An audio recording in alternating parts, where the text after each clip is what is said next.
ನಮಸ್ಕಾರ, welcome to VSK Karnataka recipes. ಇವತ್ತು instant ಆಗಿ ಮಾಡಿಕೊಳ್ಳಬಹುದಾದಂಥ ರವಾ ದೋಸೆ ಮಾಡೋಣ. ಇದು ತುಂಬ ಸುಲಭವಾಗಿ ನೀವು ಮಾಡಿಕೊಳ್ಳಬಹುದು. ಈ ದೋಸೆ ತುಂಬ ಕ್ರಿಸ್ಪಿಯಾಗಿ ತುಂಬ ಚೆನ್ನಾಗಿ ಬರುತ್ತದೆ. ಒಮ್ಮೆ ನೀವು ಟ್ರೈ ಮಾಡಿ, ಮನೆಯವರೆಲ್ಲ ಇಷ್ಟಪಟ್ಟು ತಿನ್ನುತ್ತಾರೆ. ಬನ್ನಿ ಮಾಡುವ ವಿಧಾನವನ್ನು ನೋಡೋಣ. ನಮ್ಮ ವಿಡಿಯೋ ಫಸ್ಟ್ ಟೈಮ್ ನೋಡುತ್ತಿದ್ದರೆ ತಪ್ಪದೇ ಚಾನಲನ್ನು ಸಬ್ಸ್ಕ್ರೈಬ್ ಮಾಡೋದನ್ನು ಮರಿಬೇಡಿ ಮತ್ತು ಫೇಸ್ಬುಕ್ ಪೇಜ್ ಫಾಲೋ ಮಾಡಿ. ಮೊದಲು ಒಂದು ಮಿಕ್ಸಿ ಜಾರನ್ನು ತೆಗೆದುಕೊಳ್ಳಿ. ಈಗ ಇದಕ್ಕೆ ಒಂದು 4 ಕಪ್ ಆಗುವಷ್ಟು ರವೆಯನ್ನು ಹಾಕಿಕೊಂಡಿದ್ದೇನೆ.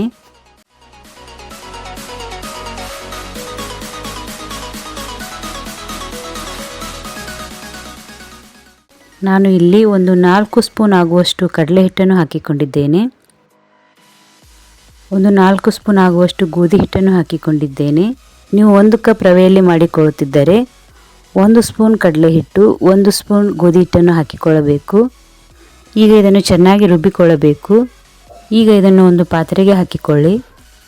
ಇಲ್ಲಿ ನಾನು 4 ಕಪ್ ರವೆಗೆ ಒಂದು 3 ಕಪ್ ಆಗುವಷ್ಟು ಮೊಸರನ್ನು ಹಾಕಿಕೊಂಡಿದ್ದೇನೆ. ಈಗ ಇದನ್ನು ಚೆನ್ನಾಗಿ ಮಿಕ್ಸ್ ಮಾಡಿಕೊಳ್ಳಬೇಕು.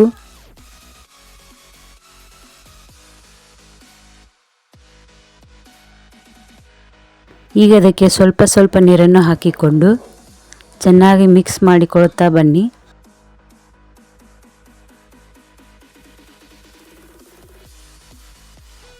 ದೋಸೆ ಹಿಟ್ಟಿನ ಹದಕ್ಕೆ ಆಗುವಂತೆ ಮಿಕ್ಸ್ ಮಾಡಿ ಇಟ್ಟುಕೊಳ್ಳಿ.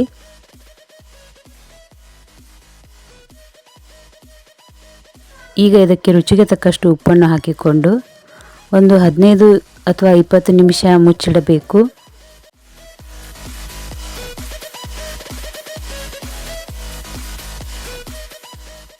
ಈಗ ಒಂದು 20 ನಿಮಿಷಗಳ ನಂತರ ಈಗ ಇದಕ್ಕೆ ನಾನು ಇಲ್ಲಿ ಬೇಕಿಂಗ್ ಸೋಡಾ ಒಂದು ಅರ್ಧ ಸ್ಪೂನ್ ಹಾಕಿಕೊಂಡಿದ್ದೇನೆ.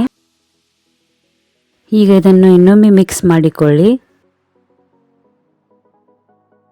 ಈಗ ದೋಸೆ ಹಂಚನ್ನು ಕಾಯಲು ಇಟ್ಟು ದೋಸೆಯನ್ನು ಹಾಕಿಕೊಳ್ಳಬೇಕು. ಈ ದೋಸೆ ತುಂಬ ಚೆನ್ನಾಗಿ ಬರುತ್ತದೆ. ಇದು ಕಟ್ ಆಗುವುದಿಲ್ಲ, ತುಂಬ ಚೆನ್ನಾಗಿ ಗರಿಗರಿಯಾಗಿ ಬರುತ್ತದೆ.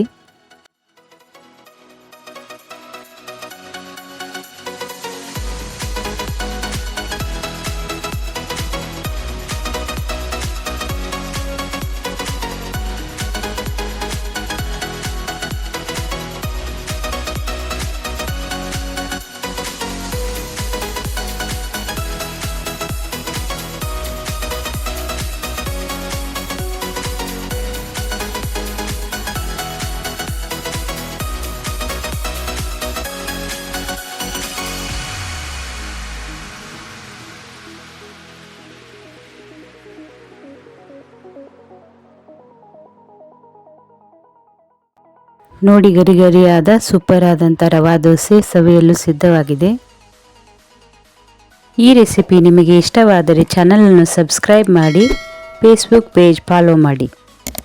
ಮತ್ತೆ ಹೊಸ ರೆಸಿಪಿಯೊಂದಿಗೆ ಬರುತ್ತೇನೆ. ನಮಸ್ಕಾರ.